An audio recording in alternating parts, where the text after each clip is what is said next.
After traveling to many places around Lake Maggiore, I can say there is one that differs the most from the rest. Verzasca Valley is one of the most cherished places in the Swiss Alps.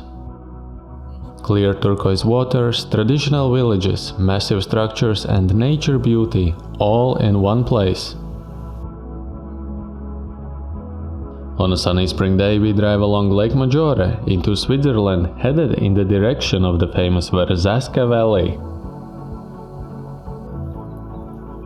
Our first stop in the valley is the Verzasca Dam, also known as Contra Dam, and the fourth largest dam in Switzerland.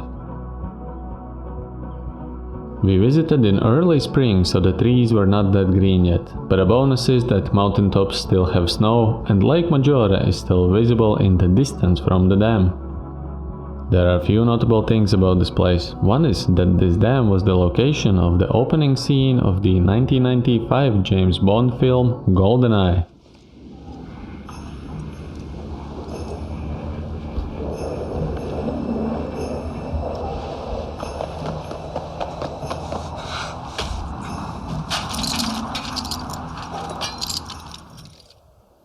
Another notable thing about the dam is that nowadays you can do bungee jumping here.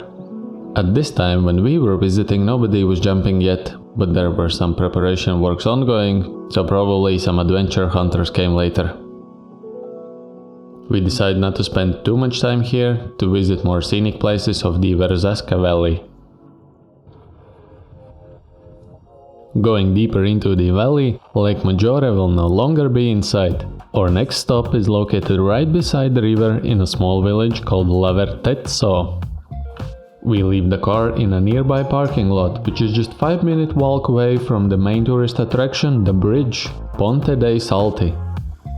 This 17th century stone bridge is famous for its two graceful arches spanning the Verzasca river. Reconstructed in 1960 after being partially destroyed in 1868, it features rustic, locally sourced limestone and a narrow walkway originally designed for pedestrian and donkey traffic.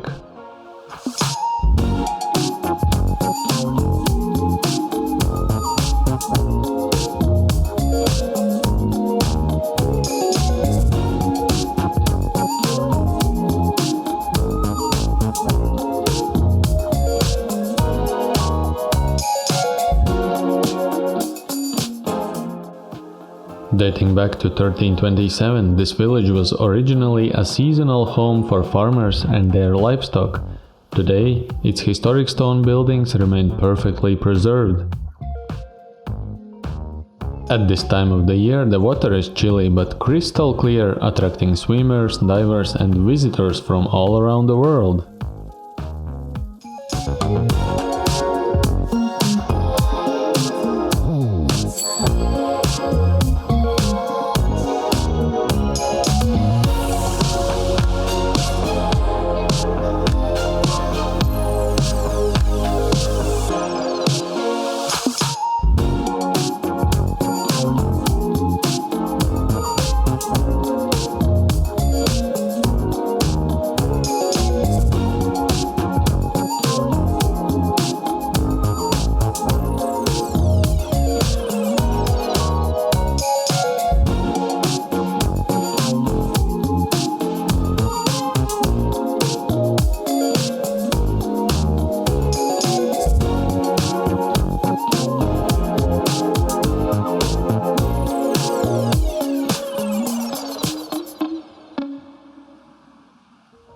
Leaving Lavertezzo, we drive deeper into the valley to our last stop, which is also the furthest point reachable by car.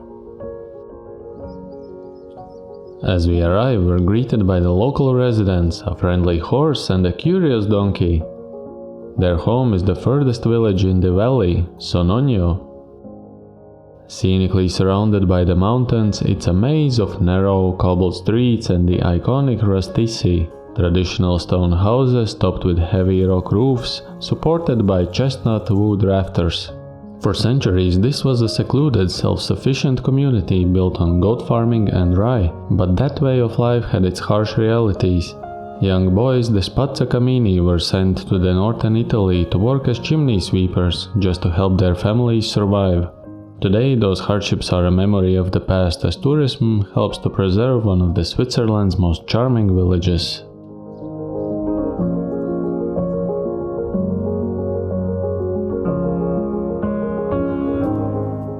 As we leave the village behind, the path opens up. You can follow the main trail or cross over to the forest path for a more secluded track.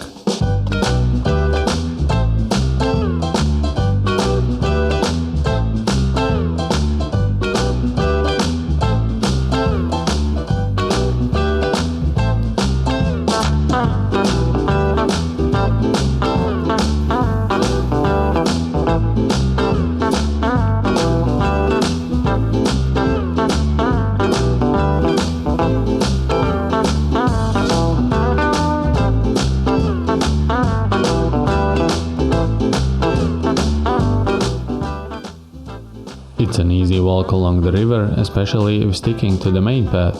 At the very end of it, we catch the last rays of sunshine at the Cascata la Froda.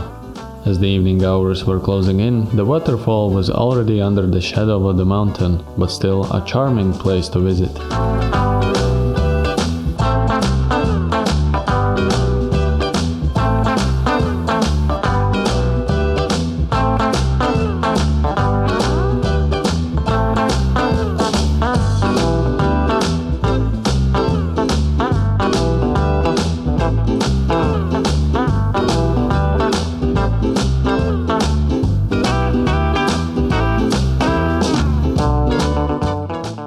Returning back through Sonogno village, we're farewelled by a friendly local cat.